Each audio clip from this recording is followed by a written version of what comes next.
The test is in 4 parts: Part 1, Part 2, Part 3, and Part 4. Now look at Part 1. Part 1. You will hear a woman asking about membership of a society. First, you have some time to look at questions 1 to 4.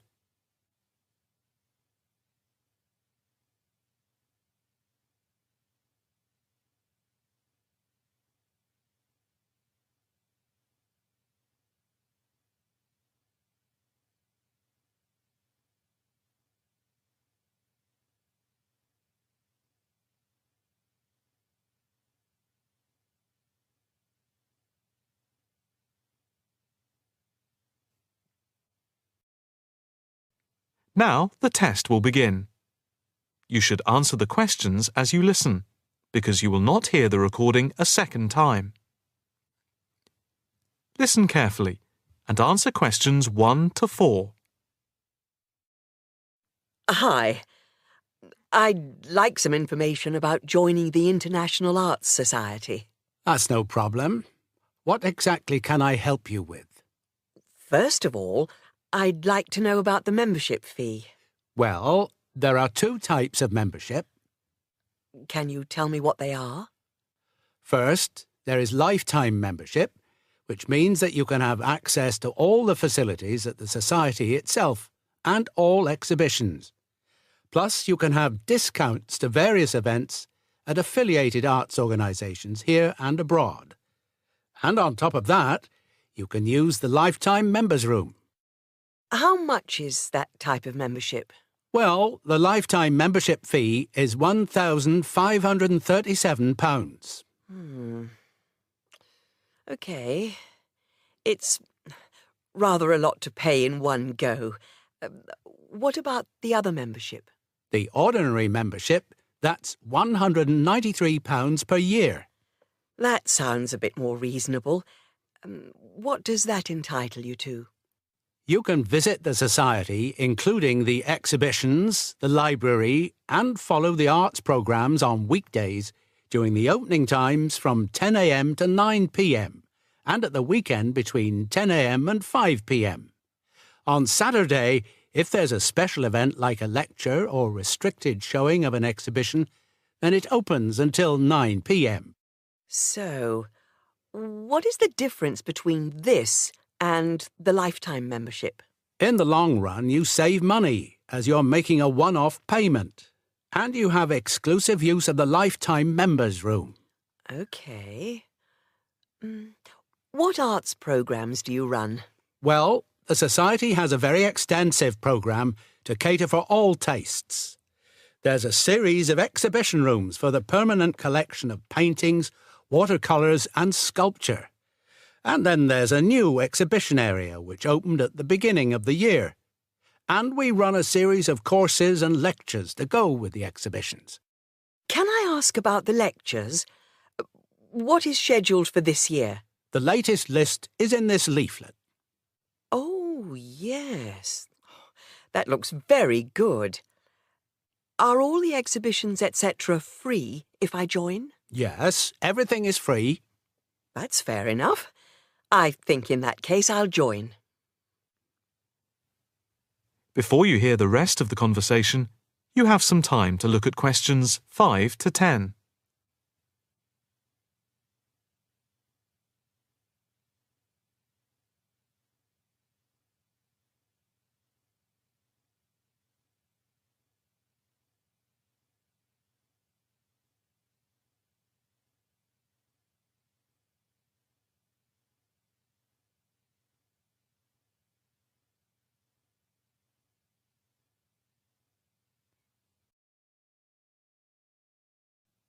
Now listen and answer questions 5 to 10.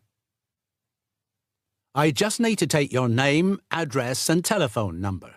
First, your name. Margaret Rochester. I take it that's R-O-C-H-E-S-T-E-R. Yes, that's it. And the address? It's 55 Stone Avenue. OK. Avenue. And the postcode? Let's see. It's M A7 4PQ. And a daytime telephone number?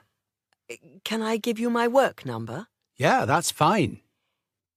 It's 0207 895 2220, and the extension is 6633. Can I pay by credit card? Yes, of course. Do you want to pay for the full year at one time or by monthly instalments? You pay £4 extra a month if you pay by instalments. OK. I think I'll pay by monthly instalments. Right. If you just complete this form, then we can set up the monthly payments. OK. If you just put your PIN number in the machine, I can deduct the first month's payment. Right. That's gone through. Here's your card. I now just need to take your photograph over here, and then I can put it on your membership card. OK. That's it. I'll just print out your membership card. Right, here you are. Thank you. By the way, can I bring any friends to the Society exhibitions and lectures? With the ordinary membership, we can issue a day pass once a fortnight, which allows you to bring a friend in. But you have to accompany them. Thank you. Can I go in now? Yes. You just swipe your card here. That is the end of part 1. You now have half a minute to check your answers.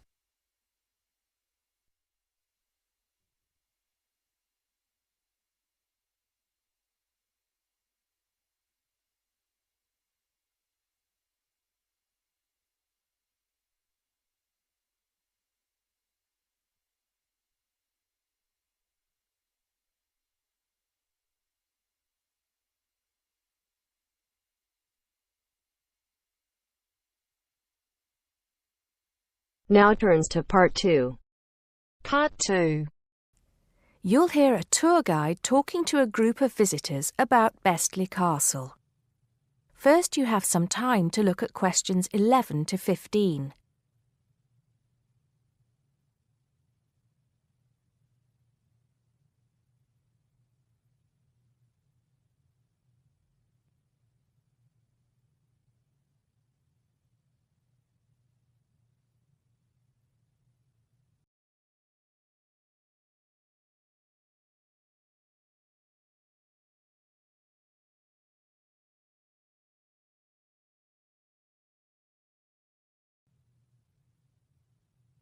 Now listen carefully and answer questions 11 to 15.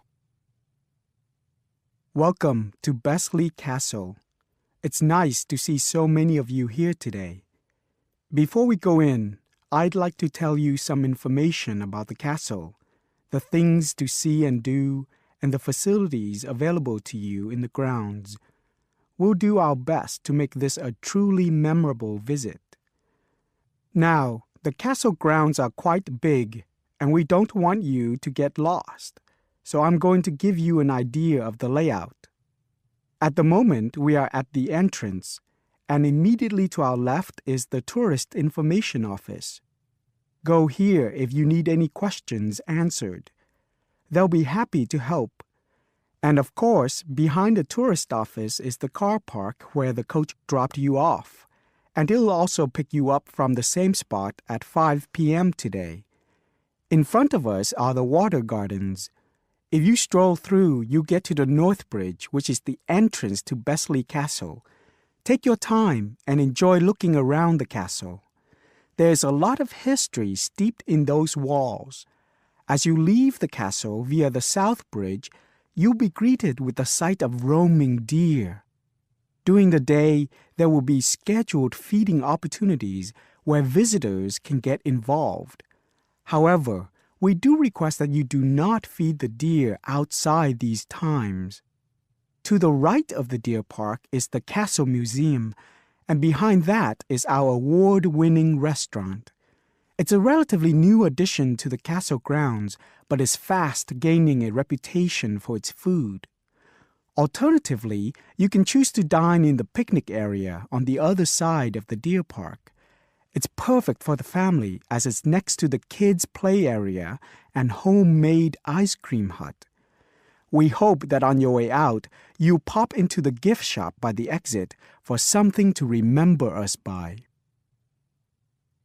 Before you hear the rest of the talk, you have some time to look at questions 16 to 20.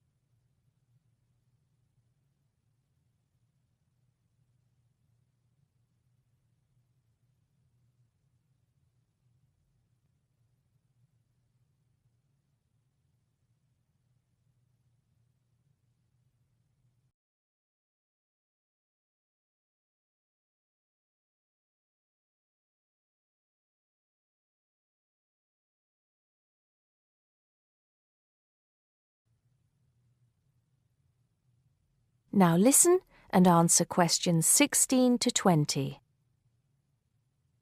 Admission to the grounds is free for all. That includes the museum, gardens, and picnic area. There is an admission fee for the castle, which is £6.50 for adults, with a 10% discount for students and retired people. Children under the age of 16 pay half adult price, and under 8 go in free. There are many spectacular events throughout the year, and for most of them, there's also an admission fee. As these events are in high demand, it's a good idea to book well in advance. Some of the exciting events planned for this year are the Summer Medieval Festival, where you can watch old-fashioned nights and experience a feast in the halls of the castle, as if you were a guest of King Henry VIII himself. There are several concerts planned this year too, including a rock concert at an admission price of £10 per person and a special jazz concert which is free to the public. I'm sure you'll agree that all tastes and ages will be satisfied. One scary but extremely popular event is the annual Haunted Castle event at the end of October, where the castle comes alive at night. Why don't you come along if you're brave enough? Another sight to see is the fantastic firework display on November 5th, and the cost of that includes refreshments. We also have a long tradition of raising money for charity. The charity event held every year on the first day of May will this year be an archery contest. Entrance is free, but donations are certainly welcome. This year, we'll be collecting money on behalf of a charity for elderly people, Age Concern. Just in case you can't remember all of that, you can pick up a leaflet showing the timetable and prices for all events from the Tourist Information Desk. You can also go online to get this information from our website. That is the end of part 2. You now have half a minute to check your answers.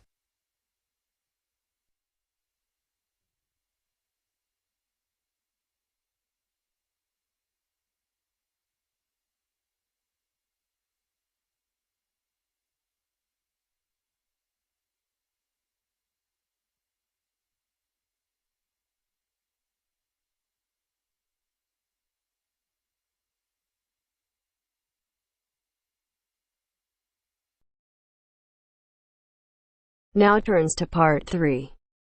Part 3. You will hear a talk given by a lecturer to a group of civil engineering students on the reed bed system for sewage treatment. First, you have some time to look at questions 21 to 24.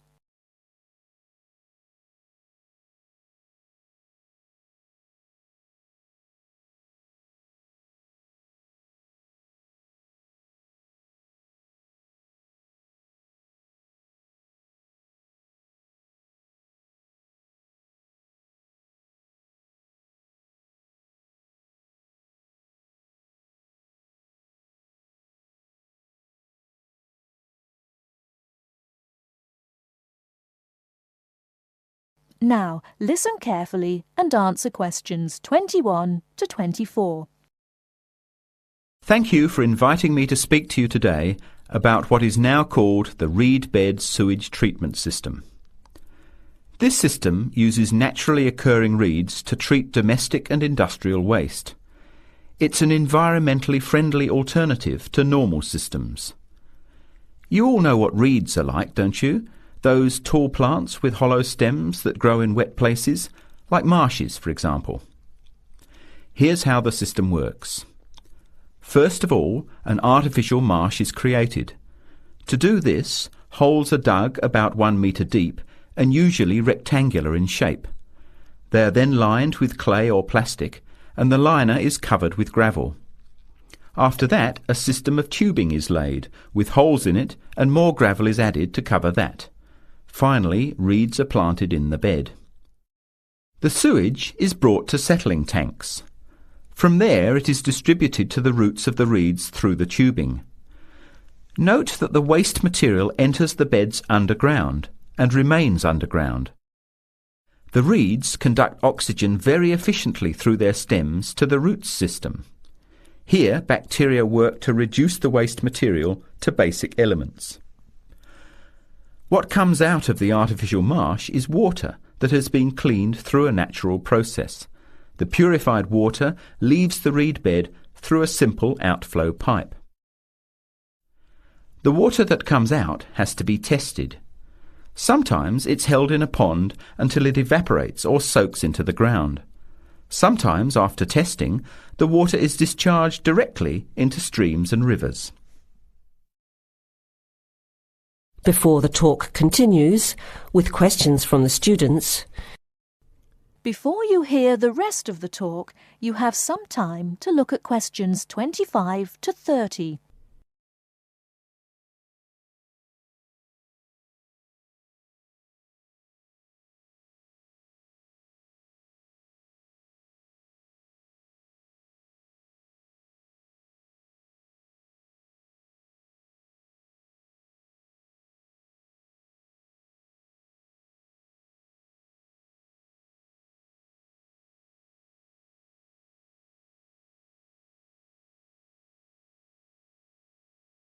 Now listen and answer questions 25 to 30.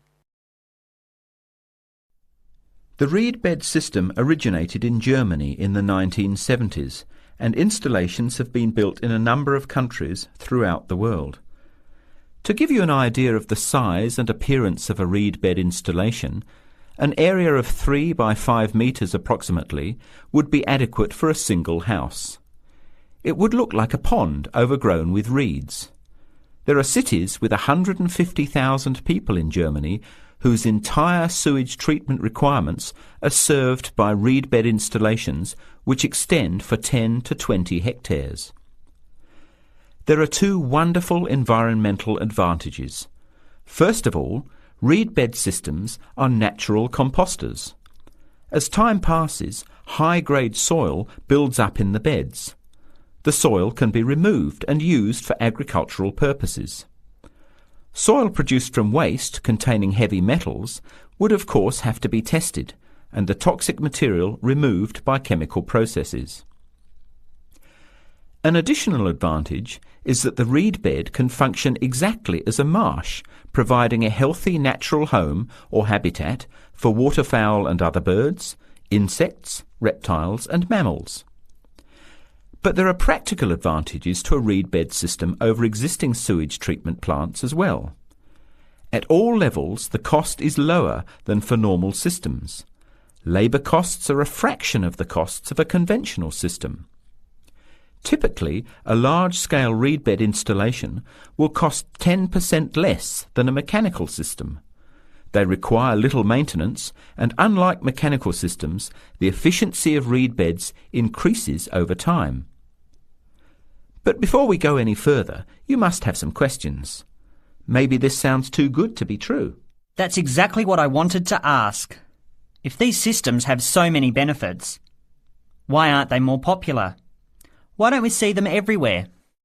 As I said, the technology is now almost 40 years old. Demonstration projects of all types have been built and monitored and are slowly convincing regulators of the advantages of the system. But you have to understand that regulating authorities are by nature conservative and resist change. Typically, there's a lot of opposition to these systems by manufacturers and by everyone involved in maintaining the conventional systems. Reed bed systems require fewer staff to operate, so there would be a decline in the workforce. Therefore, unions would resist the change as well. What happens to reed beds in winter? Does the efficiency decrease? The above-ground part of the plants die back in cold weather, but the roots remain alive and active, and the system continues to work just as effectively in winter.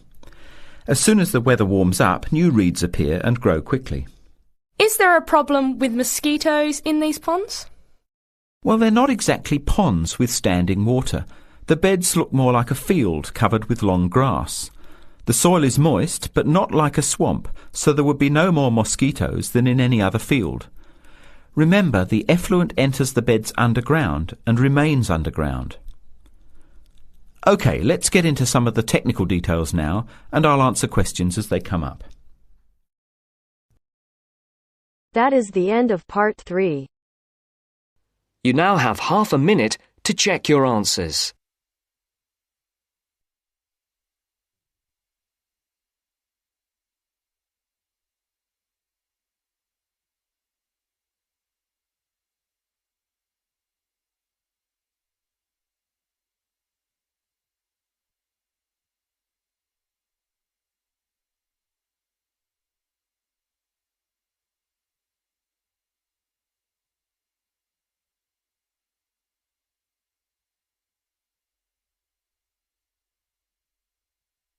Now turns to part 4. Part 4. First, you have some time to look at questions 31 to 40.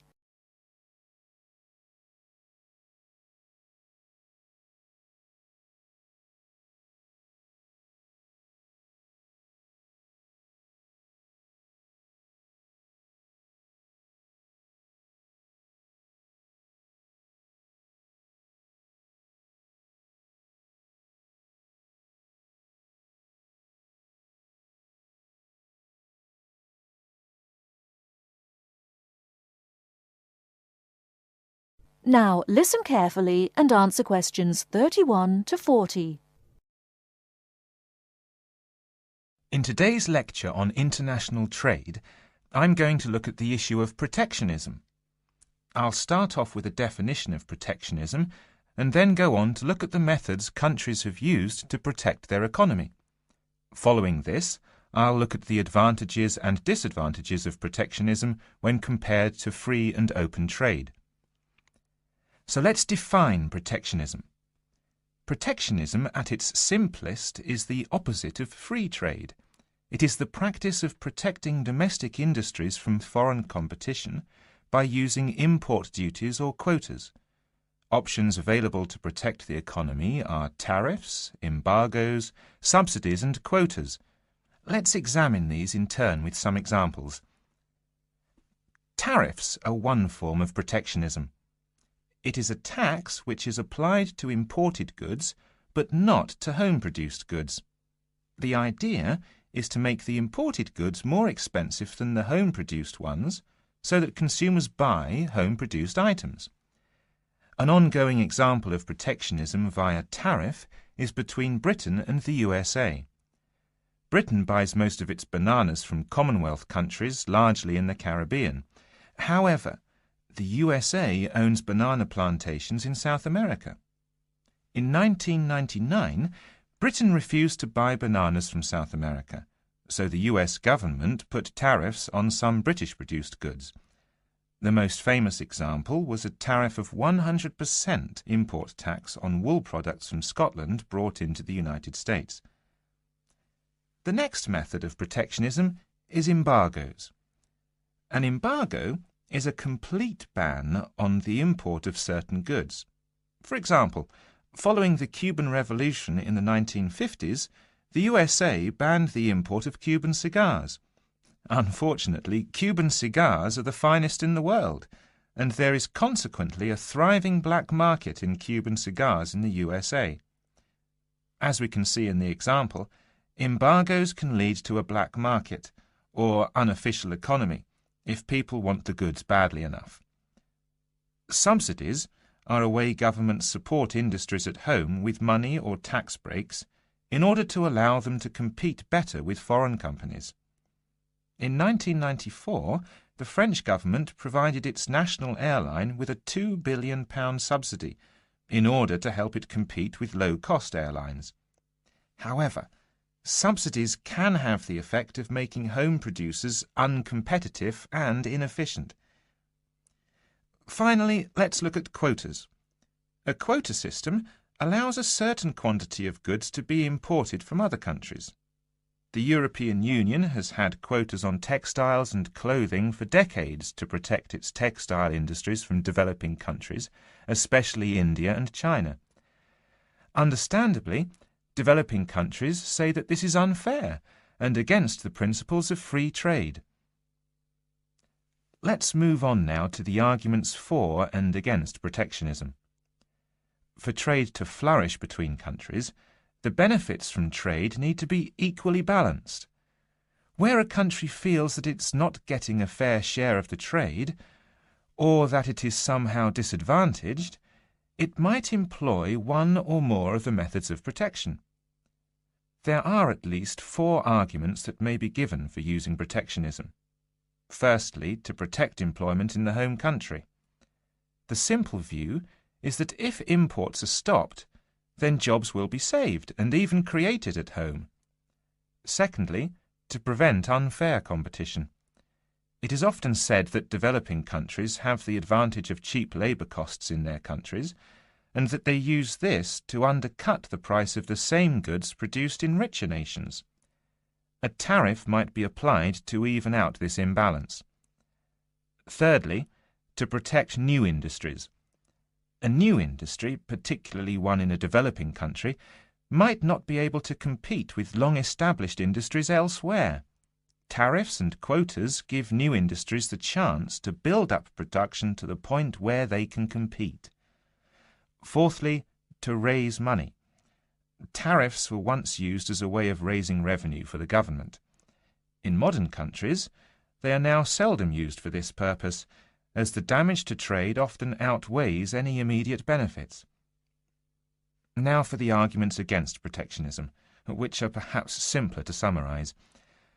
Although trade restrictions might help a country for a short period of time, their overall effect is a negative one. Restrictions affect the flow of trade, and the more countries employ restrictions, the less trade can flow. In the long run, no one benefits from trade restriction, because if one country puts restrictions on another country, the other country then puts their own restrictions on the first country. This affects the first country's exports, and as the country finds it difficult to export goods, then unemployment is the result. So, protection tends to help only the protected and can hide inefficient manufacturers. That is the end of part 4. You now have half a minute to check your answers.